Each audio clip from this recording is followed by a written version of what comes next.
ಧರ ಧರ ಧರ ಧರ ಮಂತರ ಇಲ್ಲಿ ಯಾರು ಇಲ್ಲ ಕಣೆ ನಂತರ ಬೆಳಗಿ ಇನ್ನು ಹತ್ತಿರ ಬಾಬಾ ರೈ. ನಮಸ್ಕಾರ. ಜನ್ಮಾಂತರದ ಜಗತ್ತಿನ ಮತ್ತೊಂದು ವಿಭಿನ್ನ ಸಂಚಿಕೆಗೆ ಕಸ್ತೂರಿ ವಾಹಿನಿಯ ವೀಕ್ಷಕ ಬಂಧುಗಳಿಗೆಲ್ಲ ಪ್ರೀತಿಯ ಸ್ವಾಗತ. ನಾನು ಹೋಗ್ಬಿಟ್ಟು ಅವ್ರು ತುಗುಡ್ಸಕ್ ಗಿಲ್ತಿದ್ದೆ, ಮೆಲ್ಲಿಗೆ ಹೋಗ್ಬಿಟ್ಟು ಗಿಲ್ಬಿಟ್ಟು ಬರ್ತಿದ್ದೆ. ಯಾರು? ನಾನು. ಯಾರಿಗೆ? ಮಾಸ್ಟರ್ಗೆ. ಪ್ರಪಂಚವೇ ಹಾಗಿದೆ. ಇವತ್ತು ಎಲ್ಲರೂ ಒಂದಲ್ಲ ಒಂದು ರೀತಿಯಲ್ಲಿ ತಮ್ಮ ಅಸಲಿ ಮುಖ ಮರೆಮಾಚಿ ಯಾವುದಾದರೂ ಒಂದು ಮುಖವಾಡವನ್ನು ಹಾಕಿಕೊಂಡೇ ಬದುಕುತ್ತಾರೆ. ಅಂದರೆ ಆತ್ಮ ಸಾಕ್ಷಿಗೆ ಸರಿಯಾಗಿ ಬದುಕುವ ಜಗತ್ತನ್ನ ಬಿಟ್ಟು ನಾವು ತುಂಬಾ ಮುಂದೆನೆ ಬಂದಾಗಿದೆ. ಫ್ಯಾಕ್ಟ್ರಿಲಿ ತಲೆ ಕೆಟ್ಟ ಹೋಗಿರ್ತೀನಿ, ಮನೇಲೂ ನೆಮ್ಮದಿ ಇಲ್ಲ, ನಿದ್ದೆ ಮಾಡಕ್ಕೂ ನೆಮ್ಮದಿ ಇಲ್ಲ, ಊಟ ತಿನ್ನಕ್ಕೂ ನೆಮ್ಮದಿ ಇಲ್ಲ.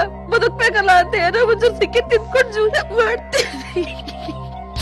ಎದುರಿಗೆ ಕಾಣುವ ಹಾಗೆ ಎಲ್ಲರೂ ಇರೋದಿಲ್ಲ. ನಗುಮುಖದ ಹಿಂದೆ ಸಾಗರದಷ್ಟು ನೋವು ಮಡುಗಟ್ಟಿ ನಿಂತಿರುತ್ತೆ. ಆ ನೋವು ಕಾಣೋದೇ ಇಲ್ಲ. ಈ ಚಂದ್ರಿಕಾ ಅವರ ಬದುಕು ಹಾಗೆ.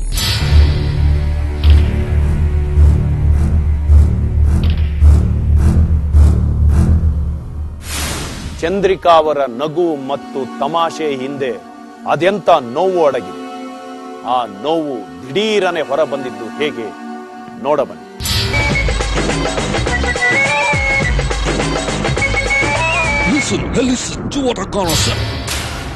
ಒಂದಾದ ಮೇಲೊಂದರಂತೆ ಪ್ರಾಣಿಗಳ ಜನ್ಮ ಎತ್ತಿದ್ದ ಚಂದ್ರಿಕಾ ಪ್ರತಿ ಜನ್ಮದಲ್ಲೂ ಒಂದಲ್ಲ ಒಂದು ರೀತಿಯ ನೋವು, ಸಂಕಟ ಅನುಭವಿಸಿದ್ದಾರೆ. ಆ ನೋವು ಈ ಜನ್ಮಕ್ಕೂ ಹೇಗೆ ಮುಂದುವರೆದಿದೆ ನೋಡಿ. ಕೆಮ್ಮಣ್ಣು ಕೆಮ್ಮಣ್ಣು ಅದು ಹೆಂಗಿರ್ಬೇಕು ಗೊತ್ತಾ? ಮಳೆಲ್ ಬಂದು ನೀರೆಲ್ಲ ಒಣಗಿರುತ್ತಲ್ಲ, ಬೇಸಿಗೆ ಅಮ್ಮ, ಇನ್ನೂ ಮಳೆ ಬಂದಿಲ್ಲ ತಾಯಿ. ಆ ತರ ಇರ್ಬೇಕು, ಇಲ್ಲಾಂದ್ರೆ ತಿನ್ನಲ್ಲ. ಎಷ್ಟು ತಿಂತಿದ್ದೆ ದಿವಸಕ್ಕೆ? ಇದ್ಲು 4-5. 4-5? ಏನ್ ಕಿದ್ಲು ತಿಂದ್ರೆ ಏನಾಗತ್ತ ಗೊತ್ತಿಲ್ಲ. ಖುಷಿನಾ? ಖುಷಿ ಆಗ್ತಾ ಇತ್ತು. ಎಷ್ಟು ವಯಸ್ಸಿಗೆ ಪ್ರಾರಂಭ ಮಾಡಿದ್ರಿ ಇದ್ಲು ತಿನ್ನಕ್ಕೆ? 3 ವರ್ಷದಿಂದ. ಬೆಂಕಿ ಒಲೆ ಇಲ್ಲ ಎಡ್ಕೊಂಡು ಮೆಲ್ಲಕ್ ನೀರ್ ತಗೊಂಡೋಗಿ ಹಿಂಗ್ ಉಯ್ದೆ, ಎಡಗೈಲಿ ಇಟ್ಕೊಂಡ್ ಹಿಂಗ್ ಮುಚ್ಕ ಬಂದೆ. ಮನೆ ಮುಂದೆ ಒಂದ್ ಬಾವಿ ಕಟ್ಟೆ ಐತೆ, ಅಲ್ಲಿ ಕೂತ್ಕೊಂಡ್ ಮೂಲೆಯಲ್ಲಿ ತಿಂದೆ. ಹೀಗೆ ಚಿಕ್ಕ ವಯಸ್ಸಲ್ಲಿ ಇದ್ದಿಲನ್ನು ತಿನ್ನುವ ಅಭ್ಯಾಸ ಮಾಡಿಕೊಂಡಿದ್ದ ಚಂದ್ರಿಕಾ ಈಗಲೂ ಆ ವಯಸ್ಸಿನ ನೆನಪಾದಾಗ ತಿನ್ನೋದಕ್ಕೆ ಇದ್ದಿಲು ಬೇಕೇ ಬೇಕು ಅಂತ ಹಠ ಮಾಡಿದ್ದು ವಿಶೇಷ. ನಿಂಗೆ ಇಜ್ಜಲ್ ಬೇಕಾ ಮಣ್ಣು ಬೇಕಾ? ಎರಡೂ ಬೇಕು. ಎರಡೂ ಕೊಡ್ತೀನಿ. 12 ವರ್ಷದೊಳಗ ಒಂದು ಹಾಡು ಆಡ್ಬಿಟ್ಟು ಆಮೇಲೆ ಇಜ್ಜಲ್ ತಿನ್ನೋಣ. ಬೆಲ್ಲ ಇಜ್ಜಲ್ ತಿನ್ಬಿಟ್ಟು ಹಾಡು ಹೇಳ್ತೀನಿ. ಏನೇನ್ ಕೆಲಸ ಮಾಡ್ತಿದ್ದೆ? ಇಜ್ಜಲ್ ತಿನ್ನೋದು, ಕೂತ್ಕೊಳ್ಳೋದು. ನೀವು ಒಳ್ಳೆ ಮಗು ಅಲ್ವಾ? ನಂಗೆ ಗೊತ್ತು, ನೀವ್ ಇಜ್ಜಲ್ ಕೊಡಕ್ಕೆ ಆಗ್ತಾ ಇಲ್ಲ, ಅದಕ್ಕೆ ನನ್ಗೆ ಈ ತರ ಹೇಳ್ತಾ ಇದೀರಾ. ಕೊಡಿ ಕೊಡಿ ಬೇಗ. 6 ವರ್ಷದಲ್ಲಿ ಏನ್ ಮಾಡ್ತಿದ್ದೆ? ಇಲ್ಲ, ಮಣ್ಣು ಕೊಟ್ಟಿಲ್ಲಲ್ಲ. ಇಜ್ಜಲು ಇಜ್ಜಲು ಇಜ್ಜಲು ಮಣ್ಣು ಕೊಟ್ರೆ ಯಾವ ಆಮೇಲೆ ಮುಂದೆ ಯಾವ ಕರ್ಮಕ್ ಸಿಗ್ದೇರಿ ನನಗೆ? ಕರ್ಮನ ಇದ್ದಿಲ್ಲ ಕೊಡೋವರೆಗೂ ನೀನು ಮುಂದೆ ಹೋಗಲ್ಲ ಅಂತೀಯ. ಏನ್ ಅಷ್ಟೊಂದು ಇದ್ರಲ್ಲಿ ಏನಿದೆ ಅಂತ? ಅದ್ರಲ್ಲಿ ಒಂದು ವಿಟಮಿನ್ ಇದೆ. ವಿಟಮಿನ್ ವಿಟಮಿನ್ ಯಾವ್ದಪ್ಪ ಅದು? ಹೊಸ ವಿಟಮಿನ್?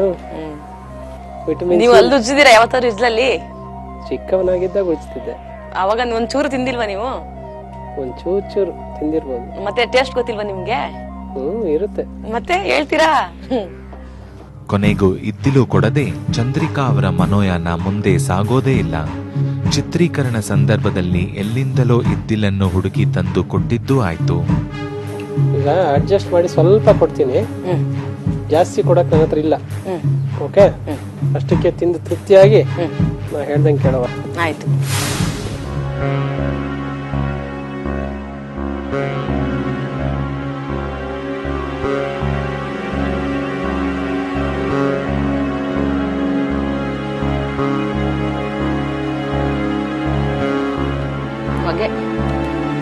ಕೊನೆಗೆ ಈ ಇದ್ದಿಲು ತಾನು ಹಿಂದೆ ತಿನ್ನುತ್ತಿದ್ದ ಇದ್ದಿಲಿನಷ್ಟು ರುಚಿಯಾಗಿಲ್ಲ ಅಂತ ಸರ್ಟಿಫಿಕೇಟ್ ಕೊಟ್ಟ ಚಂದ್ರಿಕಾ ಆ ನಂತರವೇ ತಮ್ಮ ಸುಪ್ತ ಮನಸ್ಸಿನ ನೆನಪಿನ ಬುತ್ತಿ ಬಿಚ್ಚಿದ್ದು. ಎಲ್ಲಿ ಶಿಶುವಿಹಾರ? ಮನೆ ಹತ್ರ ಒಂದು ಬೈರೇಶ್ವರ ದೇವಸ್ಥಾನ ಐತೆ. ಹೇಳೋ, ಶಿಶುವಿಹಾರದೆಲ್ಲ ಹೇಳೋ ಸ್ಟೋರಿ. ಅಲ್ಲಿ ಒಬ್ರು ಕೂಲಿ ಮಾಸ್ಟರ್ ಅಂತ ಇದ್ರು. ಅವ್ರು ಯಾವಾಗ್ಲೂ ಹಿಂಗ್ ಮೂಗಿ ಕೋಲ್ ಹಿಡ್ಕೊಂಡು ತೂಗಿಡ್ಸೋರು. ಹಿಂಗೆ ಮೂಗಿ ಗೋಲ್ ಹಿಡ್ಕೊಂಡು ಹಿಂಗ್ ತೂಗಿಡ್ಸೋರು. ನಾವೆಲ್ಲ ಜೋರಾಗಿ ನಗ್ತಾ ಇದ್ವಿ. ನನಗೆ ಬಳಪಿನ ಕಲ್ಲು, ಅವಾಗ ಸ್ಲೇಟ್ ಇರ್ಲಿಲ್ಲ, ನೆಲದಲ್ಲಿ ಬರೀತಿದ್ದೆ. ಒಂದ್ಸರಿ ಬಳಪಿನ ಕಲ್ಲು ತಿನ್ನೋದು. ತನ್ನ ಶಿಶುವಿಹಾರದ ದಿನಗಳನ್ನು ನೆನಪಿನ ಪರದೆಯಲ್ಲಿ ನೋಡುತ್ತಿದ್ದ ಚಂದ್ರಿಕಾಗೆ ತನ್ನ ಗುರುಗಳೊಬ್ಬರ ವರ್ತನೆ ನೆನಪಾಗಿ ತಡೆಯಲಾಗದ ನಗು ಬರುತ್ತದೆ. ವಾಟೆ ಬಿದ್ರ ಕೋಲು, ವಾಟೆ ಬಿದ್ರಕೋಲ ಅಲ್ಲಿ ನಮ್ಮನೆ ಇತ್ಲಲ್ಲ ಐತೆ, ಅದನ್ನ ಮುರ್ಕೊಂಡೋಗಿ ಇಟ್ಕೊಳ್ಳೋರು. ಬಾರಿಸಿದ್ರೆ ಯಾವಾಗಾದ್ರು? ಇಲ್ಲ, ನಾನ್ ಚೆನ್ನಾಗ್ ಗೊತ್ತಿದ್ದೆ, ಬಾರ್ಸಲ್ಲ. ನಮ್ಮ ಮಕ್ತಿರ್ಗೆಲ್ಲ ನನ್ ಕೈಲಿ ಮೂಗ್ ಇಟ್ಕೊಂಡ್ ಕಪಾಲ್ ಕೊಡ್ಸೋರು. ಸರಿಯಾಗಿ ಹೊಡಿತಿದ್ದೆ. ಹಿಂಗ್ ಕುತ್ಕೊಳ್ಳೋರು ಹಿಂಗೆ, ಅದೇ ಹಂಗೆ ಬರೀರೋ ನಿಮ್ ಬಾಯಿನ್ ಮಣ್ಣು ಹಾಕ ಅನ್ನರು. ಯಾವಾಗ್ಲೂ ಹಂಗೆ ಬೈಯರು. ಬಾಲ್ಯದಲ್ಲಿ ಹಾಡು ಕುಣಿತವೆಂದರೆ ಚಂದ್ರಿಕಾಗೆ ಪಂಚಪ್ರಾಣ.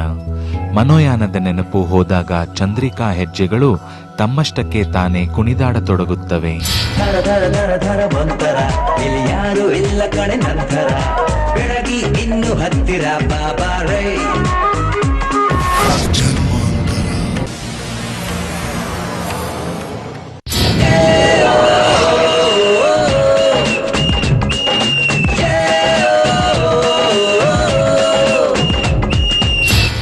ಇದು ನಿಜಕ್ಕೂ ವಿಶೇಷವಾದ ಅಧ್ಯಾಯ.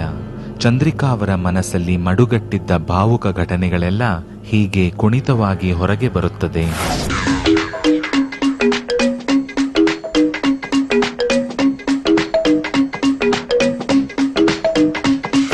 ಧರ ಧರ ಧರ ಧರ ಒಂಥರ, ಇಲ್ಲಿ ಯಾರು ಇಲ್ಲ ಕಣೆ ನಂತರ. ಧರ ಧರ ಧರ ಧರ ಒಂಥರ, ನಮಗೆ ಯಾಕೆ ಯಾಕೆ ಈ ಅಂತರ. ಬಹುಶಃ ಚಂದ್ರಿಕಾ ಜೀವನದ ಸಂತೋಷ ಕ್ಷಣಗಳೆಂದರೆ ಇವೆ.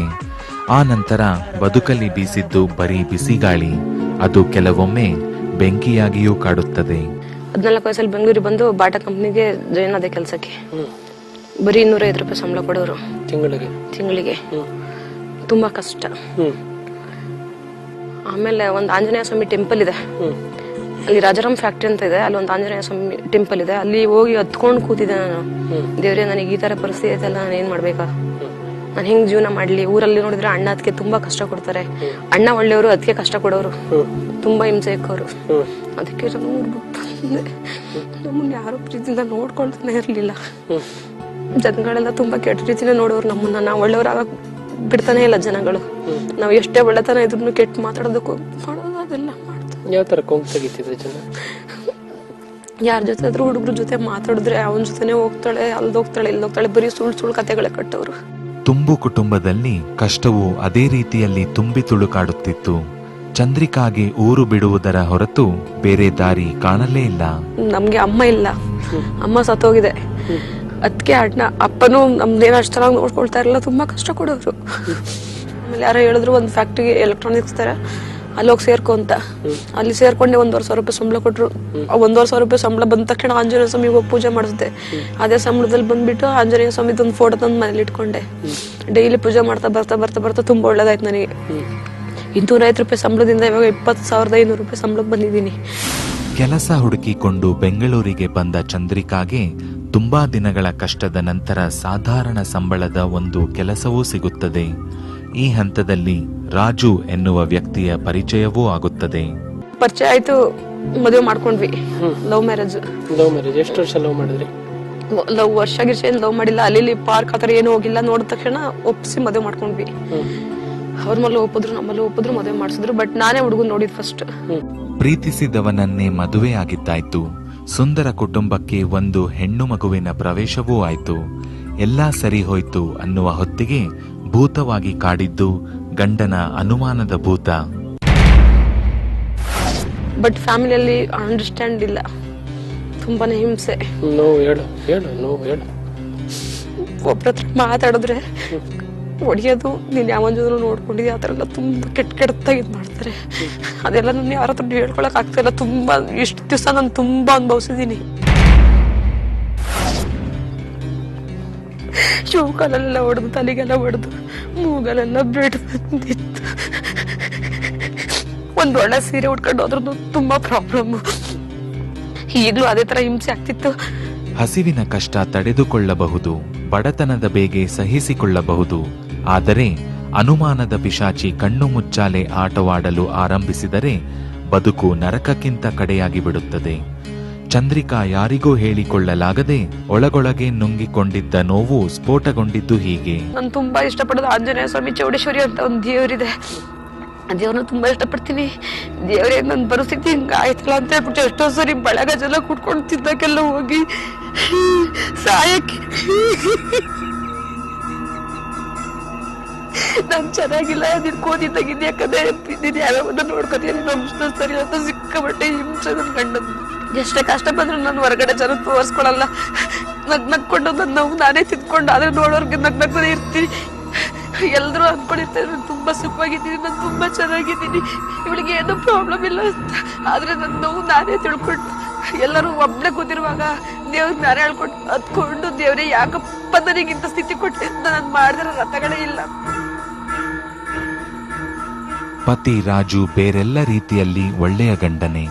ಆದರೆ ಒಂದು ಸಣ್ಣ ಅನುಮಾನ ಹೆಣ್ಣಿನ ಜೀವನ ಹಿಂಡಿಬಿಡುತ್ತದೆನ್ನುವ ಸತ್ಯ ಅರ್ಥ ಆಗದ ವ್ಯಕ್ತಿ. ಇಷ್ಟು ಮಾತ್ರ ಅರ್ಥ ಮಾಡಿಕೊಂಡರೆ ಸಾಕು, ಗಂಡ ದೇವರಾಗುತ್ತಾನೆ, ಮನೆ ಸ್ವರ್ಗವಾಗುತ್ತದೆ ಎನ್ನುವ ವಿಶ್ವಾಸವಿದೆ ಚಂದ್ರಿಕಾಗೆ. ನನ್ನಿಂದ ಯಾವತ್ತೂ ನನ್ನ ಸಂಸಾರದಲ್ಲಿ ಈ ತರ ಇದಾಗ್ಬಾರ್ದಂತ ಎಷ್ಟೋ ಸರಿ ಸಾಯಕ್ಕೆಲ್ಲ ಹೋಗಿದ್ದೀನಿ. ಆದ್ರೆ ನನ್ ಮಗು ಅಮ್ಮ ನನ್ನ ತಪ್ಪಲೆ ಮಾಡ್ಬೇಡ, ಎಷ್ಟೋ ಸರಿ ತಿಂದ ಅನ್ನೆಲ್ಲ ಕಿತ್ಕೊಂಡೆ ಹಸ್ತಿದ್ದೆ. ನನ್ ಬೆಂಗಳೂರಿಗೆ ಬಂದಾಗ ಹಾಕೊಳಕ್ ಬಟ್ಟೆ ಅಷ್ಟೇ 35 ರೂಪಾಯಿ ತಗೊಂಡ್ ಬಂದಿದ್ದು.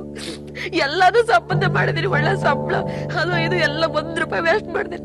ಮನೆ ಆಸ್ತಿ ಕಾರು ಎಲ್ಲ ಇದೆ, ಎಲ್ಲ ಒಡವೆ ಗಿಡವೆ ಎಲ್ಲ ಮಾಡಿದೀನಿ. ಯಾರಿಗೋಸ್ಕರ ಅಂದ್ರೆ ನನ್ ಮಗಳಿಗೋಸ್ಕರ. ಯಾಕೆಂದ್ರೆ ನಾವು ತಿನ್ನಕ್ ಅನ್ನ ಇಲ್ದೇನೆ ಬೆಳೆದಿದ್ದೀನಲ್ಲ, ನನ್ ಮಗ ಆ ಸ್ಥಿತಿ ಬರ್ಬಾರ್ದು ಅಂತ. ಒಂದ್ ದಿವ್ಸಕ್ಕೂ ಎಲ್ರು ರಜಾ ಇರುವಾಗ ಮನೆ ಬಿಟ್ಟು ಆಚೆ ಹೋಗಲ್ಲ.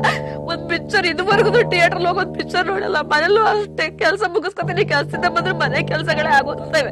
ಆದ್ರೂ ನನಗಿಂತ ಪರಿಸ್ಥಿತಿ ಅದ್ ಯಾಕೆ ಈ ತರ ಗೊತ್ತಿಲ್ಲ.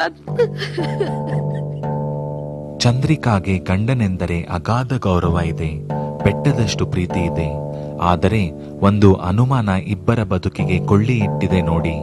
ಈ ಸಂಬಂಧದ ಬಗ್ಗೆ ಚಂದ್ರಿಕಾ ಗಂಡ ರಾಜು ಅವರು ಹೇಳೋದೇನು ನೋಡೋಣ ಈ ವಿರಾಮದ ನಂತರ. ಓಡಾಡ್ಬೇಕಾದ್ರೂ ಅಷ್ಟೇ, ಯಾರಾದ್ರೂ ಏನಾದ್ರು ಅನ್ಕೊಂಡ್ಲಿ ಇವ್ರು ಸ್ಟೈಲ್ ಅಂದ್ರೆ ಪಾಡ್ ಗೊತ್ತಿರ್ತಾಳೆ. ಯಾರು ಹೆಂಗ ಏನಾದ್ರು ಅನ್ಕೊಂಡ್ಲಿ ಪಾಡ್ ಹೋಗ್ತಾ ಇರ್ತಾಳೆ, ಬರ್ತಾ ಇರ್ತಾಳೆ, ಆತರ.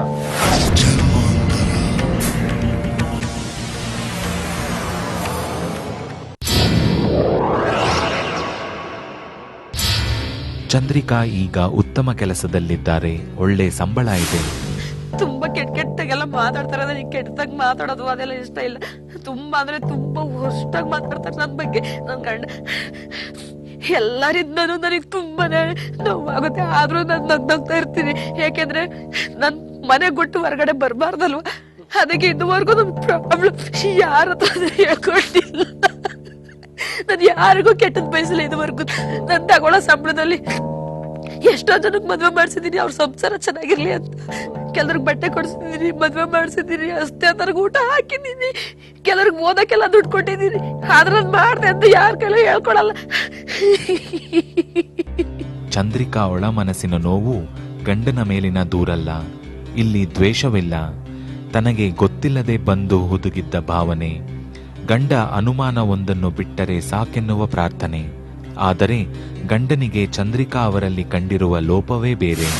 ಆ್ಯಕ್ಚುಲಿ ಹೇಳಬೇಕು ಅಂತಂದರೆ ಮನೆಯಲ್ಲಿ ತಾನಾಗೆ ತಾನು ಕೋಪ ಮಾಡ್ಕೊಳ್ಳೋದು, ಅಥವಾ ಯಾರಾದರೂ ಹೇಳಿದ್ದನ್ನು ಹೇಳೋದಿಲ್ಲ. ಆಮೇಲೆ ಸುಮ್ಮನೆ ಕೋಪ ಮಾಡ್ಕೊಳ್ಳೋದು. ಬಟ್ ಯಾರೇ ಏನು ಹೇಳಿದ್ರು ಅದನ್ನು ತಗೊಳ್ಳೋದಿಲ್ಲ. ಬುದ್ಧಿ ಹೇಳಿದ್ರೆ ಅದೇ ಮಾತಾಡೋದು ಅಷ್ಟೇ, ಬೇರೆ ಏನು ಹೇಳೋದಿಲ್ಲ. ಆಮೇಲೆ ಬಂದ್ಬಿಟ್ಟು ಸುಮ್ಮನೆ ಮಗಳಿಗೆ ಹೊಡೆಯೋದು, ಈ ಥರ ಎಲ್ಲ ಸ್ವಭಾವ. ನಮಗೆ ದೇವ್ರ ಭಕ್ತಿ ಇದೆ, ಆದರೂ ಇವಳು ಕೊಡೋ ಟಾರ್ಚರಿಂದ ಎಷ್ಟೋ ದೇವ್ರ ಭಕ್ತಿ ನಾವು ಬಿಟ್ಟಿದ್ದೀನಿ. ರಿಯಲಾಗಿ ಹೇಳ್ತೀನಿ, ಬಿಟ್ಟಿದ್ದೀನಿ. ಓಡಾಡ್ಬೇಕಾದ್ರೂ ಅಷ್ಟೇ, ಯಾರಾದ್ರೂ ಏನಾದ್ರು ಅನ್ಕೊಂಡ್ಲಿ ಇವ್ರು ಸ್ಟೈಲ್ ಅಂದ್ರೆ ಪಾಡ್ ಗೊತ್ತಿರ್ತಾಳೆ. ಯಾರು ಹೆಂಗ ಏನಾದ್ರು ಅನ್ಕೊಂಡ್ಲಿ ಪಾಡ್ ಹೋಗ್ತಾ ಇರ್ತಾಳೆ, ಬರ್ತಾ ಇರ್ತಾಳೆ, ಆ ಥರ. ಆ್ಯಕ್ಚುಲಿ ಅವಳು ಆಫೀಸಿಗೆ ಹೋಗಿ ಬಂದು ಮನೆಗೆ ಬರೋವರೆಗೂ ಆ್ಯಕ್ಚುಲಿ ನಮಗೆ ಮನಸ್ಸಲ್ಲಂತೂ ನೆಮ್ಮದಿ ಇರೋದೇ ಇಲ್ಲ. ಕೆಲವರೆಲ್ಲ ಹೇಳ್ತಾರೆ, ಏನಕ್ಕೆ ಅಷ್ಟೊಲ್ಲಿ ಫೋನ್ ಮಾಡ್ತೀರಾ, ಬರ್ತಾಳೆ ಬಿಡಿ ಅಂತ. ಅದ್ರ ಆ ಟೆನ್ಷನ್ ನನಗೆ ಗೊತ್ತು. ಎಲ್ಲಿ ಏನು ತರ್ತಾಳೆ, ಏನು ಕೋಪ ಜಾಸ್ತಿ. ಈಗ ಮನೇಲಿ ನಾವು ಸಹಿಸ್ಕೊತೀವಿ, ಬೇರೆಯವ್ರು ಸಹಿಸ್ಕೋಬೇಕಲ್ವ. ಆಮೇಲೆ ಈಗ ಏನಾದರೂ ಒಂದು ಸಣ್ಣ ಪುಟ್ಟ ಮನೆಯಲ್ಲಿ ಒಂದು ಸಣ್ಣ ಪುಟ್ಟ ವಿಷಯನ ದೊಡ್ಡದು ಮಾಡೋದು ನಮ್ಮ ಪೇರೆಂಟ್ಸ್ಗೆ ಹೇಳೋದು. ಆ ಪೇರೆಂಟ್ಸಿಂದ ನನಗೇನು ಬ್ಯಾಡ್. ಇವೆಲ್ಲ ಬಟ್ ಎಷ್ಟೋ ಸಲ ಹೇಳಿದ್ದೀನಿ, ಬಟ್ ಕೇಳಲ್ಲ. ಸದ್ಯಕ್ಕಷ್ಟೇ ಕೇಳೋದು, ಅಗೇನ್ ಅದೇ. ತನ್ನದು ಅನುಮಾನವಲ್ಲ, ಹೊರಗೆ ಹೋದ ಹೆಂಡತಿ ಎಲ್ಲಿ ಯಾರ ಜೊತೆಗೆ ಜಗಳ ಮಾಡಿಕೊಂಡು ಅನಾಹುತ ಮಾಡಿಕೊಳ್ಳುತ್ತಾಳೋ ಎನ್ನುವ ಆತಂಕ ಎನ್ನುತ್ತಾರೆ ರಾಜು. ತನ್ನ ಕಾಳಜಿಯನ್ನು ಅನುಮಾನವೆಂದು ಭಾವಿಸಿದರೆ ನಾನೇನು ಮಾಡಲಿ ಎನ್ನುವುದು ರಾಜು ಅವರ ಅಭಿಪ್ರಾಯ. ಯಾವಾಗ ಮಾತಾಡಿದ್ರು ನನ್ನ ಮಾತಿಂದ ಇನ್ನೊಬ್ಬರಿಗೆ ಬೇಜಾರಾಗತ್ತೆ ಅಂತ ಯಾವತ್ತೂ ಅನ್ಸ್ಕೊಳಲ್ಲ. ಅವ್ರದೇ ಮಾತು ಅದನ್ನ ನಡೀತಾನೆ ಇರ್ತಾರೆ. ನಾವ್ ಹೇಳ್ತೀವಿ ನಿಮ್ ಮಾತಿಂದ ಒಬ್ಬರಿಗೆ ಬೇಜಾರಾಗುತ್ತೆ, ಅದನ್ನ ಮಾತಾಡಬಾರ್ದು ಅಂದ್ರೆ ಅದನ್ನ ಕೇರ್ ಮಾಡಲ್ಲ. ಇದು ಯಾರದ್ದು ತಪ್ಪು ಯಾರದ್ದು ಸರಿ ಎಂದು ಸಾಧಿಸುವ ಸಮಯವಲ್ಲ. ಇಬ್ಬರೂ ಮುಂದೆ ಚೆನ್ನಾಗಿರಬೇಕು, ಒಬ್ಬರನ್ನೊಬ್ಬರು ಅರ್ಥ ಮಾಡಿಕೊಂಡು ಬದುಕು ಸಾಗಿಸಬೇಕು ಎನ್ನುವುದು ಜನ್ಮಾಂತರದ ಕಾಳಜಿ. ಗುರುಜಿ ಅವರು ಇದಕ್ಕೆಂದೇ ಚಂದ್ರಿಕಾ ಅವರಿಗೆ ಸೂಕ್ತ ಮನೋಚಿಕಿತ್ಸೆಯನ್ನೂ ನೀಡುತ್ತಾರೆ. ನಾನು ನಿಂಗೊಂದು ಮನಸ್ಸಿಗೆ ಒಂದು ಚಿಕಿತ್ಸೆ ಮಾಡ್ತೀನಿ, ರಿಲ್ಯಾಕ್ಸ್ ಆಗಿರು. ನೀನು ಒಟ್ಟು ಅಷ್ಟಾರೆ ನೋವು ಒಟ್ಟು ಮಾಡು. ನಿಂಗೆ ತುಂಬ ಇಷ್ಟವಾದ ಕಲರ್ ಯಾವುದಮ್ಮ? ವೈಟ್. ತುಂಬ ನೀನು ದ್ವೇಷಿಸುವ ಕಲರ್ ಅಥವಾ ಇಷ್ಟ ಆಗದಿರೋ ಕಲರ್ ಯಾವುದು? ಆ ಥರ ಯಾವುದಿಲ್ಲ. Black maybe. ಈಗ ಬ್ಲ್ಯಾಕ್ ನೆಗೆಟಿವಿಟಿ ಅಂತ ಇಟ್ಕೊಳ್ಳೋಣ, ವೈಟ್ ಅನ್ನೋದು ಪಾಸಿಟಿವ್. ಓಕೆ, ನಿನ್ನಲ್ಲಿ ಈಗ ಪಾಸಿಟಿವ್ ಇರಬೇಕಾ ನೆಗೆಟಿವ್ ಇರಬೇಕಾ? ವೈಟ್ ಇರಬೇಕಲ್ಲ. ಸಿ ಆಲ್ ಯುವರ್ ಪ್ರಾಬ್ಲಮ್ಸ್, ನಿಂದು ಎಷ್ಟು ಇದುವರೆಗೂ ಈ ವಯಸ್ಸುವರೆಗೂ ನೀನು ನುಂಗಿರ್ತಕ್ಕಂಥ ಅಷ್ಟು ಸಮಸ್ಯೆಗಳನ್ನು ಒಟ್ಟು ಮಾಡಿ ಅದಕ್ಕೊಂದು ಶೇಪ್ ಕೊಡು. ಎಷ್ಟು ದೊಡ್ಡದಾಗತ್ತೆ ನೋಡೋಣ, ನೋವು ಎಷ್ಟು ದೊಡ್ಡದಾಗತ್ತೆ ಅಂತ ಒಂದು ಸೈಜ್ ಕೊಡು.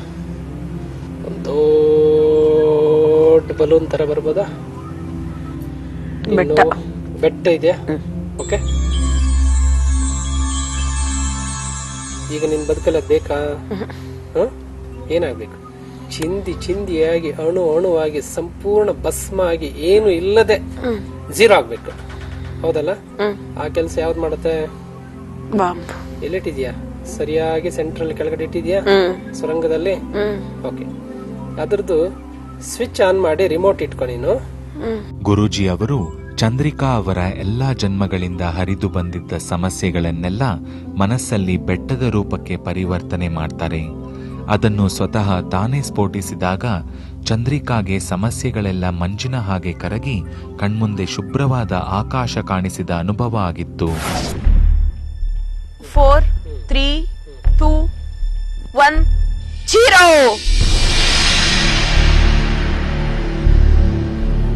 ಬೆಟ್ಟ ಇದ್ ಕಡೆ ಏನಿದೆ? ಆಕಾಶ ಇದೆಯಲ್ಲ, ಸೀದಾ ಬ್ಲೂ ಸ್ಕೈ ಕಾಣಿಸ್ತಾ ಇದೆ. ಇಂಥ ಒಂದು ಸುಂದರ ಅನುಭವ ಪಡೆದ ಚಂದ್ರಿಕಾ ಮನೋಯಾನ ಮುಗಿಸಿ ಮತ್ತೆ ಈ ಬದುಕಿಗೆ ಬಂದಾಗ ಉಲ್ಲಾಸ ಉತ್ಸಾಹದಲ್ಲಿದ್ದರು.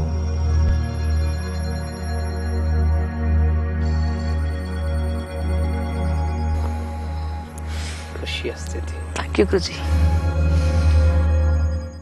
ತಲೆನೋವಿತ್ತು, ಬಾಡಿ ಪೈನ್ಸ್ ಇತ್ತು, ಕೆಟ್ಟ ಕನ್ಸೆಲ್ಲ ಬರ್ತಾ ಇತ್ತು. ಅದು ಯಾವ್ದು ಇವಾಗ ಬರ್ತಾ ಇಲ್ಲ. ನಾನು ಟೋಟಲ್ ಫ್ರೀ ಆಗಿದ್ದೀನಿ ಇವಾಗ, ತುಂಬಾ ಹ್ಯಾಪಿ ಆಗಿರ್ತೀನಿ. ಯಾವಾಗಲೂ ನಗ್ನಾಗ್ತಾ ಇರ್ತೀನಿ. ಯಾರಾದ್ರೂ ಸೀರಿಯಸ್ನಾಗಿ ಹೇಳಿದ್ರೆ ಅದನ್ನ ನಾನು ಅಷ್ಟೊಂದೇನು ಸೀರಿಯಸ್ ಆಗಿ ತಗೊಳ್ಳಲ್ಲ, ಫ್ರೀಯಾಗಿ ತಗೊಳ್ತೀನಿ. ಮತ್ತೆ ಯಾರಾದ್ರೂ ಕೋಪವಾಗಿ ನನ್ನ ಮೇಲೆ ಕಿರ್ಚಾಡಿದ್ರೆ ಕೂಗಾಡಿದ್ರು ನಾನು ಅದನ್ನ ಟೆನ್ಷನ್ ಅವ್ರು ಕೂಗಾಡ್ತಾ ಇದಾರೆ ಅಂತ ಏನು ತಗೊಳ್ಳಲ್ಲ.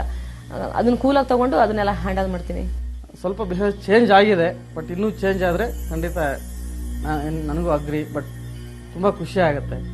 ನಾನು ಕೆಲವ್ರಿಗೆ ಹೇಳ್ಕೊಬೋದು, ಒಳ್ಳೇದಾದ್ರೆ ನನ್ನತ್ತ ಹ್ಯಾಪಿ ಮನುಷ್ಯ ಯಾರಿಲ್ಲ. ನನಗೆ ಖುಷಿ ಇತ್ತು. ಎಲ್ಲರೂ ಟಿವಿಲೆಲ್ಲ ನೋಡ್ತೀವಲ್ವಾ, ಫಸ್ಟ್ ನನ್ನಿಂದ ನನ್ಗೆ ಏನಾದ್ರು ಪ್ರಾಬ್ಲಮ್ ಇದೆಯಾ, ನಾನು ಚೇಂಜ್ ಮಾಡ್ಕೋಬೇಕು, ನಾನು ಎಲ್ಲರ ತರ ಚೆನ್ನಾಗಾಗಬೇಕು, ನನಗೇನಾದ್ರು ಪ್ರಾಬ್ಲಮ್ ಇದ್ರೆ ಅದು ನನ್ನಿಂದ ದೂರ ಆಗಬೇಕು, ಆ ಥರ ತುಂಬ ಹಾರ್ಡ್ ವರ್ಕ್. ಪ್ಲಸ್ ಏನೇ ಇದ್ರು ಮ್ಯಾನೇಜ್ ಮಾಡ್ತಾರೆ. ಈಗ ಹೊರಗಡೆ ಹೋದ್ರು ನಾನಿಲ್ಲ ಅಂದ್ರೂ ಸಿಂಗಲ್ ಇದ್ರು ಮ್ಯಾನೇಜ್ ಮಾಡ್ತಾರೆ. ಈ ಥರ ಹಾರ್ಡ್ ವರ್ಕರು, ತುಂಬ ಒಳ್ಳೆ ಸ್ವಭಾವ. ಗಂಡ ಹೆಂಡತಿ ಇಬ್ಬರಿಗೂ ಒಬ್ಬರ ಬಗ್ಗೆ ಒಬ್ಬರಿಗೆ ಒಳ್ಳೆಯ ಅಭಿಪ್ರಾಯ ಇದೆ. ಇಬ್ಬರಿಗೂ ನೆಮ್ಮದಿ ಬೇಕಾಗಿದೆ, ಇಬ್ಬರಿಗೂ ಒಳ್ಳೆಯ ಜೀವನ ಬೇಕಾಗಿದೆ. ಇದನ್ನೆಲ್ಲ ದೂರ ಮಾಡಿದ ಸಮಸ್ಯೆಯೂ ಇವರೊಳಗಿದೆ. ಅದನ್ನಷ್ಟೇ ಹೊರಗೆ ಹಾಕಿ ಇಬ್ಬರೂ ನೆಮ್ಮದಿಯಿಂದ, ಪ್ರೀತಿಯಿಂದ, ಸಂತೋಷದಿಂದ ಇರಲಿ ಎನ್ನುವುದೇ ಜನ್ಮಾಂತರದ ಹಾರೈಕೆ. ಮನಸ್ಸು ಮಾತನಾಡುವುದೇ ಹೀಗೆ. ಅದು ಹೆಮ್ಮೆಯಿಂದ ಬೀಗುತ್ತದೆ, ಅಹಂಕಾರದಿಂದ ಮೆರೆಯುತ್ತದೆ, ಸೊಕ್ಕಿನಿಂದ ಆಕಾಶದೆತ್ತರಕ್ಕೆ ಬೆಳೆಯುತ್ತದೆ. ಆದರೂ ಕೊನೆಗೊಮ್ಮೆ ಕಣ್ಣೀರಾಗುತ್ತದೆ, ಭಾವುಕತೆಯಿಂದ ಬಳಲುತ್ತದೆ, ಪಶ್ಚಾತ್ತಾಪದಿಂದ ತೊಳಲಾಡುತ್ತದೆ. ಯಾವುದೋ ದುಃಖ ಅತಿಯಾಗಿ ಕಾಡಿ ಮರುಗುತ್ತದೆ.